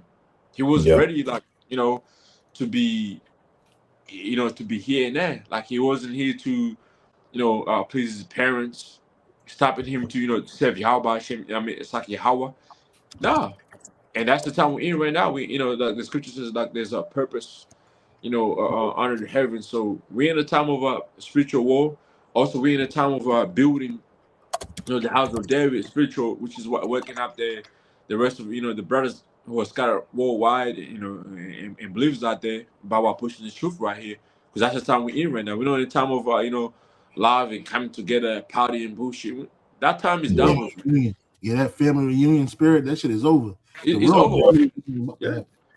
Hey, Yeah, you go to a family reunion where you get a few drinks and then you're like, what the fuck am I doing here? I gotta get the fuck out of here, man. Yeah, you get your food in, you're like, what else is left? I gotta go home. Yeah. Then the longer you stay, the more you get fucking vexed in the head, man. Yeah. Yeah, because you're seeing all of the wickedness. Yeah, and the whole fucking vain thoughts. I'm like, man, and that because remember, Akim, the scripture says, "Wherewithal shall a young man cleanse his way by taking heed to the word." When you take heed to the word, you're starting to cleanse. You're working on the inner man as well at the same time. When you get around other family members and stuff that are still a part in the world, to elaborate on the brother's point, you start to get vexed in the spirit. You see what I'm saying?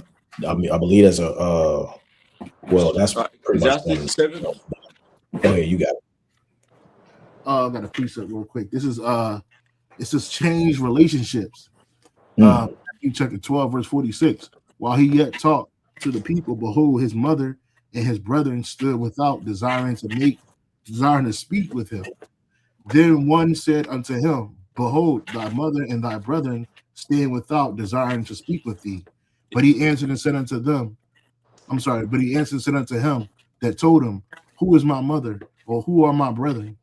He stretched forth his hand and toward his disciples and said, behold, my mother and my brethren.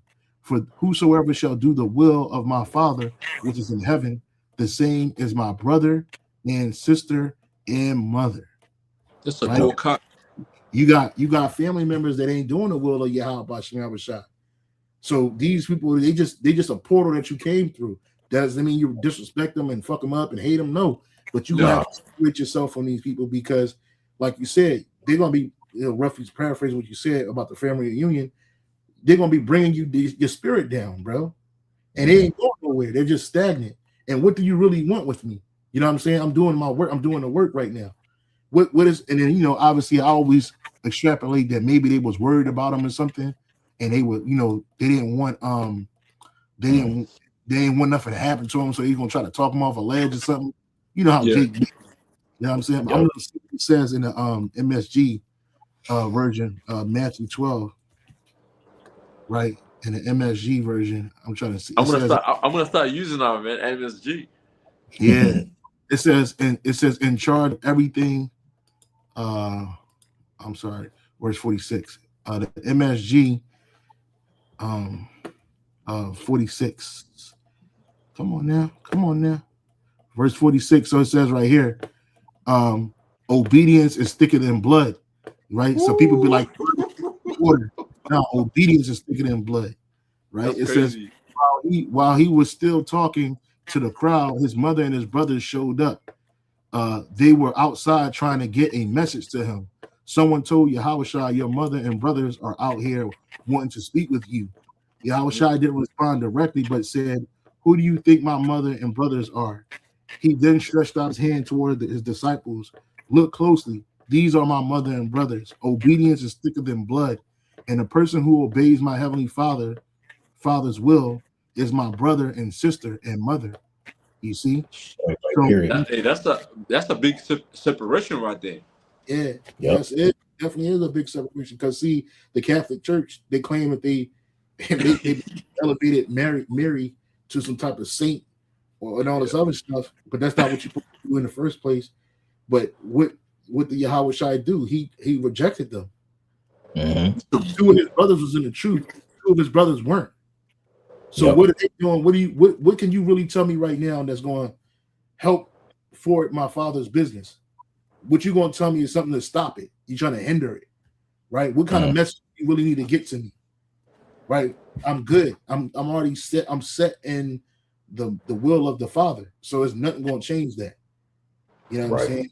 And like I always said, I was extrapolating, saying that, like, maybe they was trying to get a message to him, like, yo, you need to chill out, man, because They talking about hurting you and killing you and all this other stuff. You stressing mommy out, mommy stressed out, and blah blah blah. blah. He ain't trying to hear that, bro. Like, listen, man, everything's gonna be cool. You know what I'm saying? I'm doing the will, I'm doing the work. Yep. And also, that proves a point. When the scripture says that you are the sons of God. Yeah. So the elect in these times that we're in right now, they're gonna be doing the work of Yahweh, showing that the sons of God in the time we're in right now, they're gonna be pleasing Yahweh and Yahweh Shai. That's it. Yeah, that's it. Their mindset. You got it, bro. See, Yahweh Shai is the epitome what we would say in the world. Yahweh Shai, he really was the epitome of he really out there. He was really out there in them streets. Yeah. All right. He was out there. Yeah. You know what I'm saying? And you niggas out here, all these other camps, you're not really out there like that. And it turns out on a spiritual level. Well, they're not doing the will of the Father. There you go. They're doing their own thing. Right? You know what I'm saying? Like, and they're doing their own thing. And that's not what we're supposed to do. We're supposed to be occupied in the Father's business. Now it's the Father and the Son's business. Yahweh Shimi Shai. Right? And like you said, your family ain't in the truth, bro. They're not in it. Right? Now, some brothers are fortunate, they may have a brother or a sister or even a mom or dad that believe or something like that. Hey, cool. My parents don't believe. And I sat down with both my parents and I broke the truth down to them and I told them everything and they did not receive it. So what I'm supposed to do, like just keep showing up, going, and then I go see them. I respect. I don't do that. My twin brother, I got a twin brother, bro. And then he walking around looking just like me. And he don't believe me. He's in the world. This dude is in the world. He is not in the truth. And he knows about it. I got a twin sister too. She ain't doing what I'm doing. She don't believe. She don't believe. I was like, now we already done it. There's already a spiritual divide there. He's an Israelite, but she's an Israelite, but they're not in the truth. So what do we have in common? It's just the same way Apostle Gabar was breaking it down in his video that I had mentioned earlier. The people in the world, they're not in the truth. So what are they doing for you? If I'm about to say something, man, the time I called it was our birthday, right? Mm-hmm. And then the whole cake was laid on, and my twins like, oh, we gotta cut the cake. I looked up, said, I can't do that no more. Like I'm no with that. Man, that's the time she like developed like a perfect hatred towards me. Like, like we twin. Like everybody's like, oh, you guys are twins. You gotta cut the cake. I said, I'm not doing that no more. And that from there, that was the division from that time to this day. It's still growing. Yeah, and that's because they are in the world and you're not. You're not of the world. You're in it, but you're not of it. You got it, brother. Yeah, I was gonna say, my little one's birthday was a couple of weeks ago, and because we don't celebrate it, we just told the family to come over because we got a swimming pool and it was hot that day. They said just come and join us, let the kids run around the pool or whatever. We ordered some pizzas, you know what I'm saying, have a little luncheon out, summer day. Yeah. Tell me why. Everybody gets up where the table was and a pizza to get their food. And my rib, all she did was just she put out like some treats and stuff, like a platter of fruit, you know what I'm saying? And then for the kids, little sweets, cupcakes, and then the cake or whatever. So my father-in-law gets up and he looks about, and the first thing he says, well, aren't you guys going to cut the cake? And I was like, no, we don't do that. You know what I'm saying? Well, my little one, she just made a little small speech, said, hey guys, thanks for coming out and just hanging out with us today and stuff, just a family gathering, stuff like that. Hope we lost a brother. Oh, that's right. And long story short, he got pissed off. He's like, oh, well, what are we standing up here for if we ain't doing nothing like that or whatever? Then he just went and sat back down and said nothing to nobody. I was like, yeah, we don't do that up in here, player. You know what I'm saying? We're not doing that. But my little one felt conflicted because she's starting, like I'm teaching her in increments a little bit by a little bit. Yeah. She felt conflicted because her grandmother, my ribs mother, asked her like, aren't you going to cut your cake and blow out your candles? And then she didn't know what to say. She looked at her rib. I was at work at the time, so she just kind of looked over, was like, kind of, what's she supposed to say? She's 10 years old. You know what I'm saying? She ain't supposed to really get caught up in that. Yeah. But it happens, brothers. Just to let y'all know. Y'all see our faces on the camera stuff, and don't act like we don't go through these things. We go through them. So we go through it. And the elder said his phone died, but he's gonna let it charge up. And he be back. But yeah, so like yeah, man, you know, it's about separating from this world. And once you have to separate from this world, but we're still in it, right? So then you gotta, once you separate it, now you gotta learn how to navigate it. You know, some brothers have more better ability than others. But see, these stories and testimonies that we bringing out is for the hopeful elect. So because y'all dealing with the same thing and you ain't going through nothing strange. It's supposed to happen. You know what I'm saying? We live in the West. You could change it back to your joint, my brother. Okay, cool. Yeah, we're to learn how to navigate this world in righteousness. Yahweh Shai said, "Be ye wise as serpents, but harmless as doves." Yep. So we always got to use wisdom wherever we at and in any situation. Right? I'm not gonna sit amongst my family and break down the truth. I've been to family events and shit. I went home and shit, my family, and everybody was at my cousin's house, and I think it was Christmas Day. I didn't bring no presents or nothing like that. I brought myself. Say what's up. We did the same. Got some food, and I just talked to my people. You know what I'm saying? Niggas is Muslim anyway, so what the fuck? You know what I'm saying? So why you got a Christmas tree up here? But I didn't question it. I just said, you know what? Hey, I just talk and have a conversation about random shit. You know, it wasn't really feeding my soul, but you know, it was cool. You know what I'm saying? And it teaches me how to manage it. Like when I show up, it ain't like, oh man, here you come with that Israelite stuff. Like, nah, I ain't gonna tell you niggas. You niggas gonna die. You know what I'm saying? It's just good to see you while you're here, but you niggas gonna fucking die if you don't repent. The scripture says, if it be within thee, live peaceably with everyone. Right. That's right. So you learn that by being in those situations. You know what I'm saying? And we did the same thing too. We my in-laws, they held it. We ain't showed up with nothing. We just went over there. You know, oh yeah, here's a plate. Oh, thank you. You know what I'm saying? We'll eat some of that a little bit. And when it was time, when they did the Santa dress up, my two little ones was in the back chilling on the wall like this, looking at their cousins like, y'all a bunch of damn fools, man. Yeah. And in this world, it can make the children feel a little left out because this is the way of the world. But we're bringing something in. We're bringing something new. You can't tell a man how to raise his children. You know what I'm saying? That's what he want. That's what he want. The Lord got them in it. You know what I'm saying? He got them in a perfect place, man. And at the end of the day, you know, here we go. We just try to move and navigate this world without being hypocritical at the same time. That's right. You know what I'm saying? That's right. This world is run with wickedness. It's rife with wickedness and evil. You know what I'm saying? So that's something you gotta be mindful of too. You gotta preach. Yep. I'll start at the top here.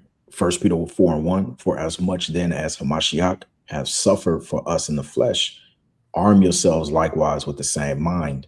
For he that hath suffered in the flesh hath ceased from sin, that he no longer shall live the rest of his time in the flesh to the lusts of men, but to the will of the Most High. Right. So that's go ahead. You got it. No, I would say so. We're not living. Let me see that in the NLT. And okay. Just go to tools. Yeah.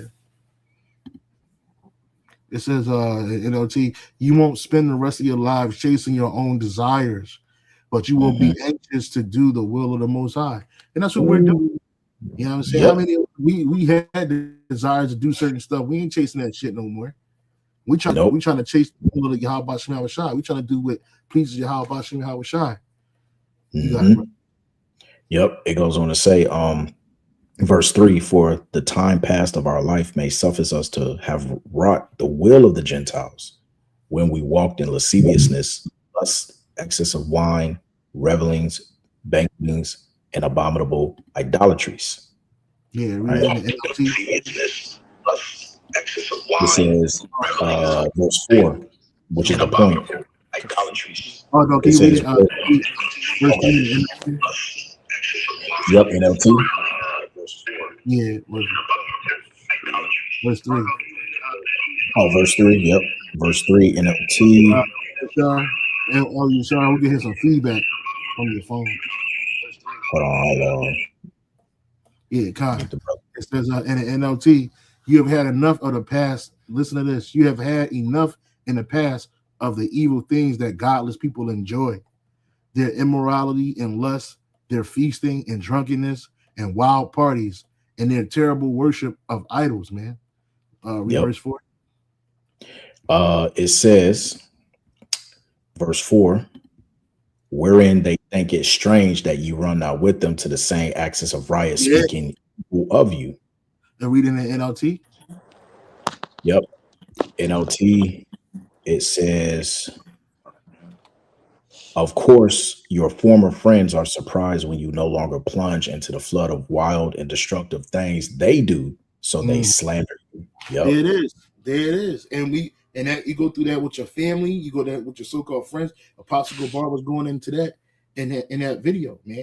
Like your friends in the world, you don't deal with them people like that no more, bro. And it's true. I have friends in the world. I have brothers in the, like so-called fraternity brothers and friends in the world. I don't deal with them. Even when I try to connect with them, it just don't. The spirit of habit to where it never pan out.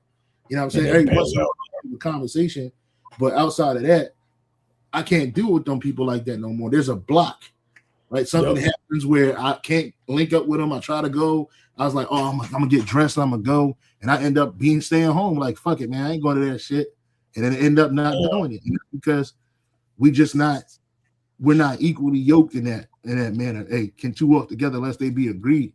That's right. Yeah.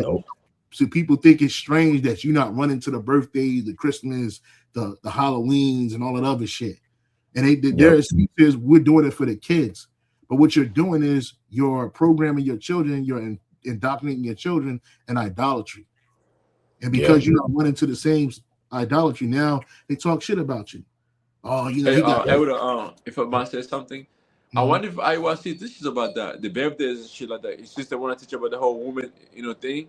Do they teach about the birthdays? Because that's going into different. I've heard them. I heard the IUIC Atlanta, they be hopping on the birthdays. I remember there was a 2 years ago, it was a Jake woman. She was going in and they tried to stop her. And she was like, I'm sorry, I'm in a rush. And they was like, why are you in a rush? If you don't mind us asking. She said, oh, because I got to get her to go to a birthday party. And then they just hopped on her. You ain't supposed to be worshiping no birthdays. You ain't supposed to be doing. Yeah, pick and choose, huh? Yeah, they went at her, instead of just, you know what I'm saying, you could have let her be on her way, say, okay, well, hey, if you get some time, check us out on YouTube, IUIC Atlanta, da, da, da, da. You know what I'm saying? If we happen to see you passing by again, with your husband, all right, if you have a man, bring him to the camp and stuff, and then maybe we can holler at him. Simple. Said these niggas want to he want to shove it down your throat. The law. Like, nigga, no, bro, chill out, man. You know what I'm saying? Like, Wisdom should have told you. She on her way to a birthday party. She ain't got no time to talk. All right, brother. All right, sister. All right, no problem. Right? Yep. Next time, moving, man. You ain't gotta, but because some people ain't ready. Well, even Paul, the whole issue with circumcision. Some of them believers, they weren't ready for that, right? Mm-hmm. But you had Jake that knew they were Jews that grew up in the Hebrew Israelite culture. No, they gotta get they ride, they gotta get circumcised. These grown ass men, you know what kind of injury that's about to happen to these men? Let their faith build to a certain point, and then the Spirit of the Lord will make things happen. And that'll be an extension of their faith. You know what I'm saying? So like Jake don't understand, but yeah, like we not running to the same things that are in the world. That's the point. Brother GMS DC Tazadakia the Tazadakda Yara 144, man, brother got long names. Colossians 3:2, set your affection on things above, not things on the earth, man. Yep. Right? It says, for ye are dead. And Apostle Gabar was saying that too. We're dead in the world. He said the day we came into the truth is the day we died in the world. That's right. And sometimes, brother, I actually feel that. I feel like I'm grappling with that. I feel like I'm a ghost just walking around. Like people know I exist. Like my family know I exist, but they don't really reach out to me like that. Nobody talks to me like that, except brothers. I'm on the phone with brothers every day. You know what I'm saying? Yeah. Talking to my people like that every day. It's like I don't.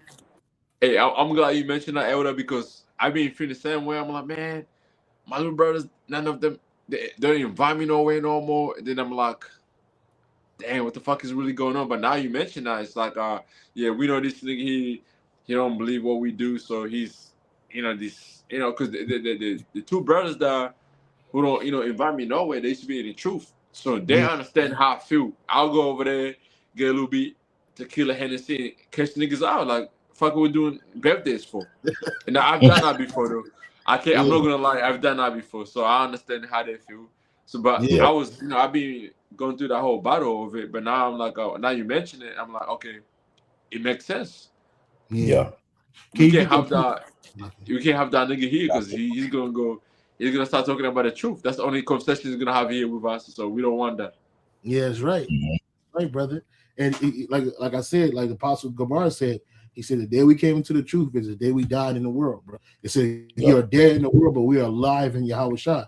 And in Colossians 3:3, for ye are dead, and your life is hid with Yahweh Shai in the Most There you High, go. Yahweh. Right? So it's hid. Let me read that in the can you get that verse, brother? That verse and read Yep. that, brother. Bible Gasham. Amplify. Yeah, that too. I like the AMP. I like the AMP, MSG, NLT.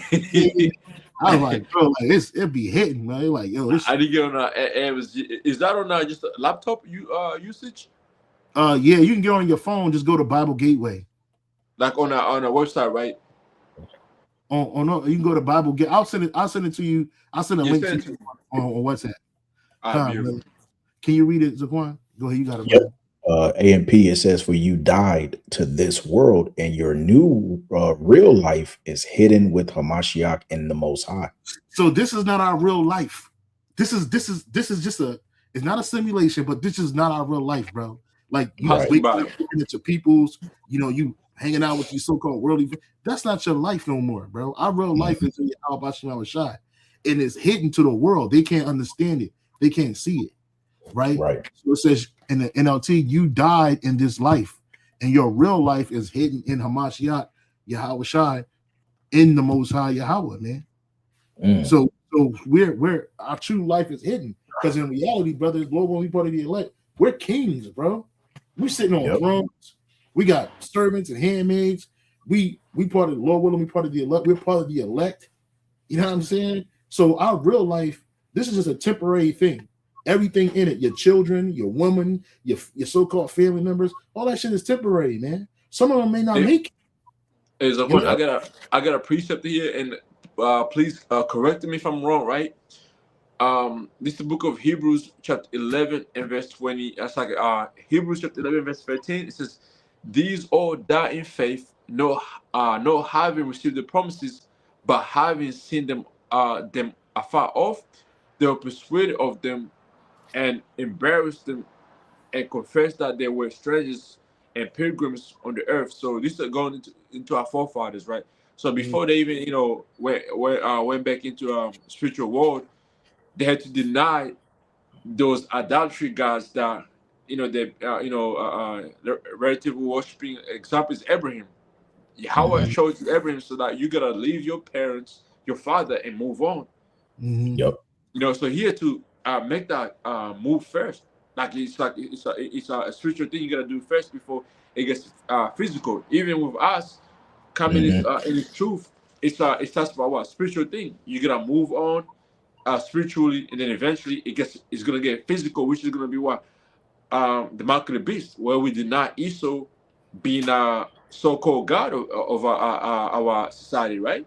Yep. Right. So Yeah. our Because forefathers did that. I believe that they had to go through that whole spiritual mindset as we go through right now, to where like they had to deny everything that was happening in those days, but they moved by faith, because Yep. Hebrews 11 is going to what faith, right? And Things we're we have mo- not seen before. we're moved by faith. Yeah. Everything, faith is a gift, and this gift was given to our forefathers, and this that's gift right. of faith allowed them to look into the future and and focus on the future. You even said that earlier, Elder Yashar. You was like, "Yo, we worried about the future. We're not worried Yep. about the here and now. This ain't Luther Vandross. We worried about the future. You That's know what I'm right. saying? Yeah. The things that are coming to pass. That's where our life is at. We're living in the future. We just existing in the present because we have a job to do. That's Right? right. It Yeah. says right here in the AMP, all these die in faith, guided and sustained by it. So we're guided too by faith in Yahweh Shai without receiving the tangible fulfillment of the Most High's promises. Because these things didn't happen back then, but they're back today. Right? Some of they're back, a lot of them are back today. So it says promises only having seen, anticipated them, and having welcomed them from a distance, and having acknowledged that they were strangers and exiles on the earth. Right? And that's exactly what we are. We're strangers and exiles right now. We're in exile. Our forefathers were the prophets of old. They were in exile. Right? They weren't just living in the land of Israel, like, oh yeah, we were in captivity, and we're in captivity now today. That's right. And I think that was it might have been used Quanda. I had put up that precept on it was Elder Apostle Kaba, Elder Apostle Ramla, and Elder Yeshawamba, and the I think the bishops were there too. And you put up they were mentioning about what happened during the time of Noah, how people were mocking him. Well, if I'm just speaking as if you really transform that into our time, we like Noah right now. Yeah. Eventually, we're gonna be, I'm not gonna say we like Noah because we haven't, unto the end and be saved and get into the ark. But eventually, what's gonna happen once the truth is shut off the YouTube, we kind of gonna be on the highway and byways, and shit is getting harder. Like we were mentioning before, like how women and all these people gonna be going crazy. You're trying to find the men of Yahweh Shem Yashai. In those days, everybody who mocked and made fun of the prophets in the days to come, they're gonna have to be knocking on them doors. But this time it's like they're gonna be trying to find the men of Yahweh Shem Yashai first, so they can be in safety. Oh, I found the man. I found this man. I found even men. You're gonna have niggas looking for the men of Yahweh Shem Yashai. Because now you got time. Now you got time because all the loud noise is turned off, and now all you hear is desperation and pain and anguish. You're gonna try to look for a way out. Oh, I remember them brothers, man. He used to be on the corner. Yeah, they was there. We ain't on them corners no more. They was at the park. Brothers going. There might be certain videos. They start picking them apart. Like, oh, look, I know where that tree is, bro. That is. And they gonna think the brother is there, but we ain't there. You know what I'm saying? And the brother of GMS Salvation posted Isaiah 65:17 in the NLT. It says, "Look, I am creating new heavens and a new earth, and no one will even think about the old ones anymore." Which is the new heavens, a new rulership, and a new earth is a refreshed earth. You're not going to think about nothing in this world when the new world is established, because there is going to be a new world order, right? Yep. I remember Elder Yashawama said something, and I'm trying to find that video. I think it's like now over 2 years old. But the way he explained it, it was just going into we were a family in the heavens first before we came down here on the planet Earth. Yeah. So with us coming down here on the planet Earth, he said you got to keep it in its proper perspective. We got a job to do.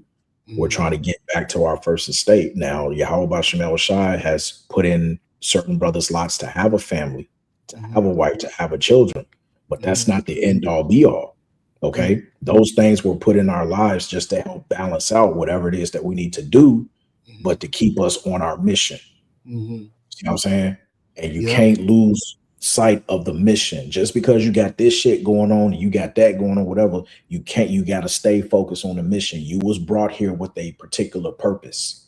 Yeah. You see what I'm saying? And brothers, they that's why the apostles always say you have to understand what you are involved in at the end of the day. A lot of brothers don't understand what this is really about. Yeah. It's not a hangout. It's not a get along. We're not a gang, right? This ain't no Nation of Islam. This ain't no damn soup kitchen, right? Man, it's life and death, bro. You know what I'm saying? We move by fear every day. That's right. Every day we're moved by fear. We don't want to get cast away. We don't want to die in our sins. We don't want to displease our Lord and Savior, Yahweh Shai, right? We want to please him. We want to do the things that are pleasing unto him, right? And that's how we're supposed to live. Like you said, our first estate, like Elder Yashwanda said, our first estate was what? In the heavens with Yahweh Shai. That we was the first fruits. The real family reunion gonna be when we get on them chariots, bro. Yeah. Yes, Then we We family. That's gonna be a family reunion to remember, because we're family. Oh, us brothers, man. Well, when we part of the elect, bro, it's not funny. It's not weird that we have a connection that we have.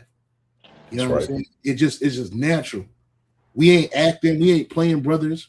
Like, this is serious. You know what I'm saying? Like, I really believe these are my brothers. Like, yeah, my real brothers. You know what I'm saying? Like the brother Kahan, the brother Kayal Mav here in Hawaii. We a real family over here, bro. Right. All the brothers around the world, we have a connection. And you know, some brothers are closer to others, and some brothers may get on other brothers' nerves a little bit more. So, like, if I get on any brother's nerves, you know what I'm saying? The matter is, it's normal shit, though. You know? Yeah, it's normal shit. You know what I'm saying? Like, some brothers, you know what I'm saying? We get took out that spirit, but we're family, and that's the thing. Our true family is this. Now, Yahweh Shah may have mercy on them women that are part. Some of your wives might have been women that helped you in the past. Right? Some of your children may be your family members that believed in the past.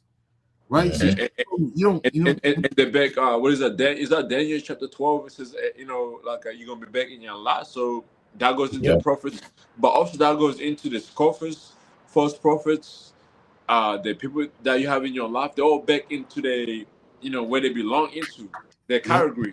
Everybody's back into category. Each back over here as who? Cain. That's Cain back here right now. But this time he can't fucking hide himself. Yeah, he can't hide now.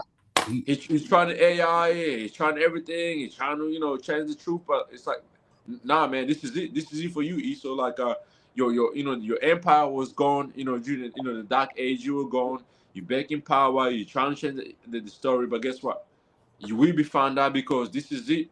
Okay, this is it. Like, you're gonna be the last one in the rulership before, Jacob, comes in power, as is it's mentioned in the book of Second Ezra, chapter 6, verse 9. Right. Like, you're gonna be in power, Esau, and now he can't fucking hide it no more. Everybody's coming out pointing fingers. Yeah, Amalekites, which the small, they're the one in power. They run America, they run Australia, they run this country, they're doing this now. They're protected. Everybody is realizing you are the one. And you see what's going on. It goes back to all the way to Cain. Remember, Cain was called a vagabond and a fugitive on the planet Earth. Yeah. Right? Now you see how it's manifesting out in real time. You see how now, to know who's ruling the world, understand who you cannot speak about. Yeah. Okay. And the same people you can't speak about, they're on the verge of running away from reality. They do not control the narrative anymore. So therefore, we are in what's the word I'm looking for? Well, we know according to prophecy that persecution.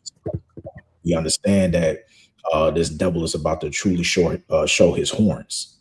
Okay, because he was blessed with the sword. So we already know what he's about to come with. You know what I'm saying? We know exactly how he's finna get down, because that vagabond and fugitive that's on earth, guess what? You've been found out. Okay, the man of sin is being revealed. You see? Yep. Yeah, man. So this is where we at, man. I don't know, my computer's acting up for some reason. But yeah, man, maybe got too many windows open or something. I don't know what's going on, but hopefully, I guess that's all I had, brothers. I just tuned in, hopped in with bros, and I appreciate brothers' love.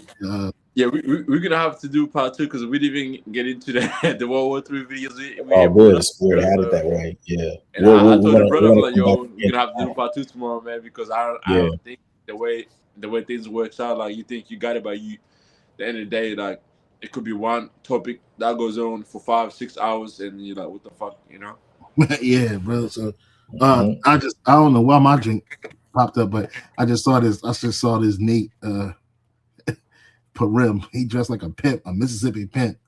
You know what I'm saying? Jake, man, we need to get the hell out of here, man. So that's all I have. I ain't got nothing else, man. You can close this out, man. Yeah, we'll be back tomorrow. We'll be back tomorrow. Part 2. So yeah. God, man. So you got that. We want to give all praise, glory, and honor be to Yahweh, Bahasham, Yahweh Shai, Bahasham, Rachaha, Kodash. And double honors once again to the beloved elders and apostles of Great Millstone, better known as GMS, who grew well. Peace and salutations unto the hopeful elect, the tabernacle of David. It's on to the next. Abaratazah. Shalom. Shalom, shalom.